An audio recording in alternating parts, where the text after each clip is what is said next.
प्रिय विद्यार्थियों, BA final year के इस लेक्चर का हमारा विषय है लोक प्रशासन और निजी प्रशासन, public administration and private administration. इन दोनों में क्या अंतर है और क्या समानताएं हैं, ये हमारे इस वीडियो लेक्चर का टॉपिक रहेगा।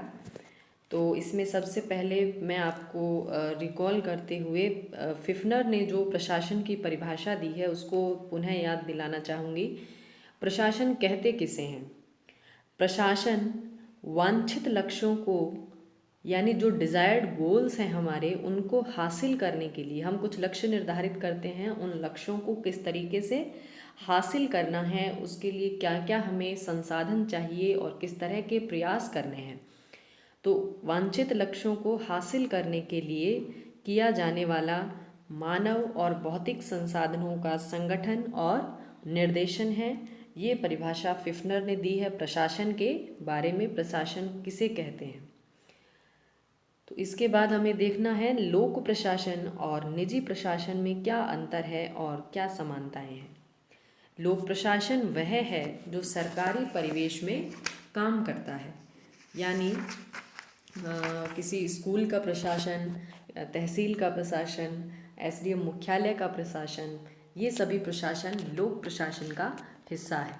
दूसरी ओर निजी प्रशासन उस प्रशासन को कहते हैं जो गैर सरकारी परिवेश, यानी नॉन गवर्नमेंटल जो ऑर्गेनाइजेशंस होते हैं, उनका जो प्रशासन है, जो व्यापारिक उद्यमों में काम करता है। व्यापारिक जो संगठन होते हैं उनकी लक्ष्य की प्राप्ति के लिए किए जाने वाले संसाधनों के संगठन और निर्देशन को हम निजी प्रशासन का नाम देते हैं। इन्हीं दोनों प्रकार के प्रशासन को सरकारी प्रशासन यानी लोक प्रशासन को सरकारी प्रशासन भी कहते हैं, और निजी प्रशासन है उसे व्यापारिक प्रशासन के नाम से भी जाना जाता है। तो इन दोनों प्रकार के प्रशासन में क्या क्या मुख्य अंतर हैं, इसको कई विचारकों ने स्पष्ट किया है। तो उसमें से हम एप्पल बी के दृष्टिकोण को यहाँ पर देखेंगे। एप्पल बी ने मुख्य 3 अंतर बताए हैं कि पहला अंतर है राजनैतिक चरित्र, यानी लोक प्रशासन जो है उसका चरित्र राजनैतिक होता है।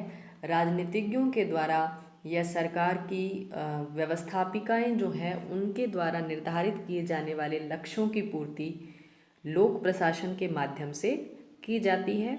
वहीं दूसरी ओर निजी प्रशासन है, उसका चरित्र है वो गैर राजनैतिक है। दूसरा अंतर है उद्देश्य, प्रभाव और विचार की व्यापकता। लोक प्रशासन है उसका उद्देश्य होता है जन कल्याण, जनता के विकास के कार्यों को प्राथमिकता लोक प्रशासन में दी जाती है। उसका प्रभाव क्षेत्र है वो भी बहुत बड़ा होता है। वहीं निजी प्रशासन है वो लाभ कमाने की दृष्टि से किया जाता है। जैसे हम देखते हैं कि सरकारी स्कूल और प्राइवेट स्कूल का आपस में हम तुलना करके लोक प्रशासन और निजी प्रशासन के अंतर को अच्छी तरीके से समझ सकते हैं। जैसे सरकारी स्कूल है, आपकी फ़ीस उसमें बहुत ही मिनिमल होती है, बहुत कम फीस होती है। छात्रवृत्ति और कई अन्य प्रकार की सुविधाएं हैं इन स्कूल्स के अंदर दी जाती है, क्योंकि ये जनता के कल्याण का उद्देश्य अपने सामने लेकर चलते हैं। वहीं प्राइवेट स्कूल्स की बढ़ी हुई ट्यूशन फीस और तरह तरह के जो पैसा वो बार बार लेते हैं, उनका उद्देश्य होता है प्रॉफिट कमाना। तो इस तरह का उद्देश्य और प्रभाव इन दोनों में अलग अलग रहता है। इसी तरह से तीसरा अंतर है इसमें जन जवाबदेही का। लोक प्रशासन साधारण जनता के प्रति रिस्पॉन्सिबल होता है, जवाबदेह होता है, और निजी प्रशासन की कोई जवाबदेही सामान्यतया नहीं होती है। तो इसमें जो मुख्य अंतर है उनको हम बिंदुवार देख लेते हैं। पहला है राजनीतिक निर्देशन, पॉलिटिकल डायरेक्शन। लोक प्रशासन का राजनीतिक चरित्र है, इसे निजी प्रशासन से अलग कर देता है। ये राजनीतिज्ञों के द्वारा निर्धारित लक्ष्यों और उद्देश्यों की प्राप्ति के लिए संचालित किया जाता है। वहीं निजी प्रशासन है वो स्वयं के फायदे के लिए या लाभ कमाने के उद्देश्य से जो उनके मालिक हैं उन व्यापारिक उद्यमों के, उनके फायदे के लिए निजी प्रशासन का संचालन किया जाता है। दूसरा है उद्देश्य, प्रभाव और सरोकार की व्यापकता। एप्पलबी कहते हैं कि संगठित सरकार समाज में विद्यमान और गतिमान हर चीज़ को प्रभावित करती है और उससे प्रभावित होती है। इसमें अत्यंत जटिल नीतियाँ और कार्य भी शामिल होते हैं। यानी सरकार है वो जनता की जो परिस्थितियाँ हैं उनको प्रभावित करने का प्रयास करती है और उनसे प्रभावित होती भी है। ये दृष्टिकोण किसके मामले में है? लोक प्रशासन के मामले में है, जबकि निजी प्रशासन है वो इनसे अछूता रहता है। जनता के प्रति जवाबदेही, लोक प्रशासन है जनता के प्रति जवाबदेह होता है, निजी प्रशासन इससे मुक्त है। लोक सेवक है वो अपने परिवेश के भीतर काम करते हैं और एक तरह की जिम्मेदारी का अनुभव उन्हें हर वक्त रहता है। अगला इसका बिंदु है एकरूपता का सिद्धांत। लोक प्रशासन के अंतर्गत जो नियम होते हैं वो निश्चित होते हैं, सभी के ऊपर एक जैसे नियम लागू होते हैं, कानून के द्वारा उनको संचालित किया जाता है। किसी प्रकार का भेदभाव लोक प्रशासन है वो अपने कार्यकरण में नहीं रखता है, जबकि निजी प्रशासन है वो अलग अलग लोगों के साथ अलग अलग समय पर अलग प्रकार का व्यवहार है वो कर सकता है। जैसे ट्रैफिक पुलिस का यदि हम उदाहरण लें तो ये लोक प्रशासन के दायरे में आता है। ये सरकार की ही एक कार्यकारी शाखा का अंग है।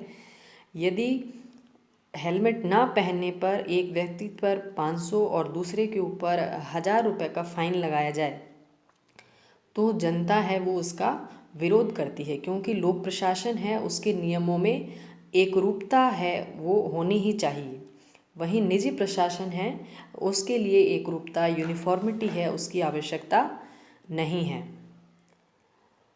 अगला इसका बिंदु है बाह्य वित्तीय नियंत्रण का सिद्धांत। यानी इनका फाइनेंशियल कंट्रोल जो है, वित्त का नियंत्रण है वो किसके पास में होता है।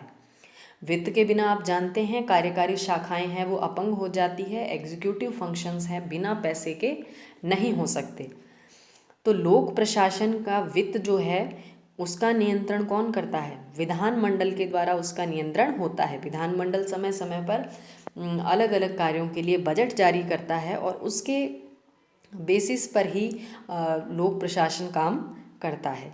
विधानमंडल है वो कार्यकारी शाखाएं जो है लोक प्रशासन की जो शाखा है उसकी आय और उसके व्यय इन दोनों को अधिकृत करती है, इन पर अपना अधिकार रखती है। लेकिन निजी प्रशासन है उसमें बाह्य नियंत्रण का सिद्धांत नहीं होता है, ये अपनी इच्छा के अनुसार अपने पैसे को इस्तेमाल करते हैं।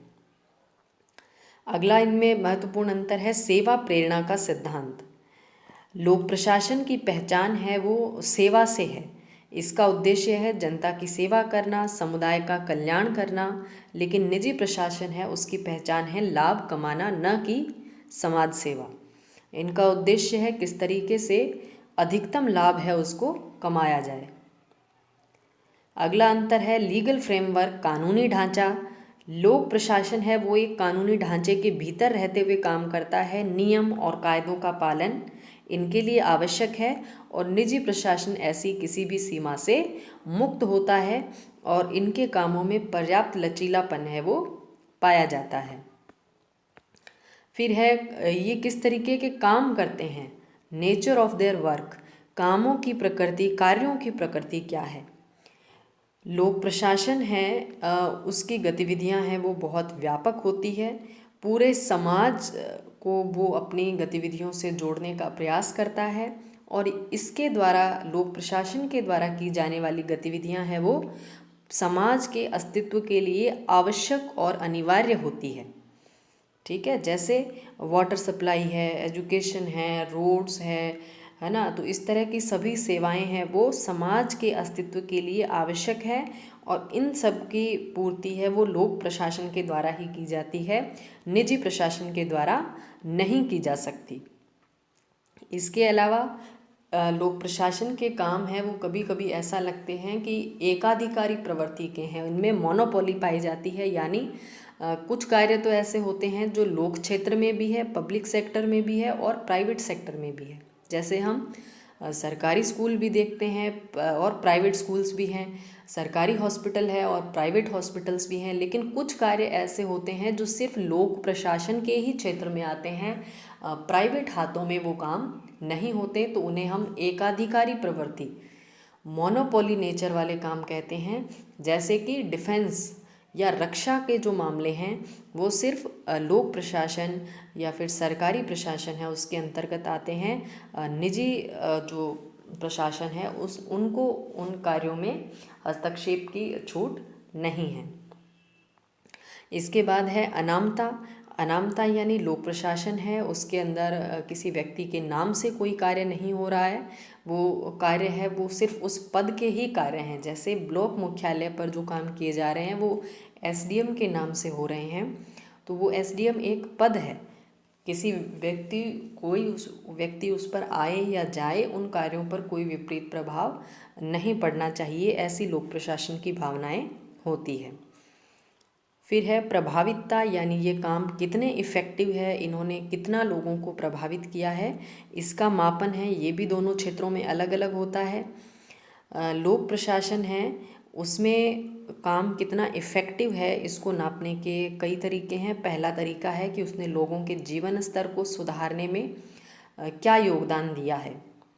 दूसरा, लोक प्रशासन जो कार्य कर रहा है, प्रशासन जो काम कर रहा है उनसे कितने संतुष्ट हैं, यानी ग्राहक संतुष्टि लोक प्रशासन का मुख्य मोटो है। प्रशासन के कार्यों से जनता को संतुष्टि मिलनी चाहिए।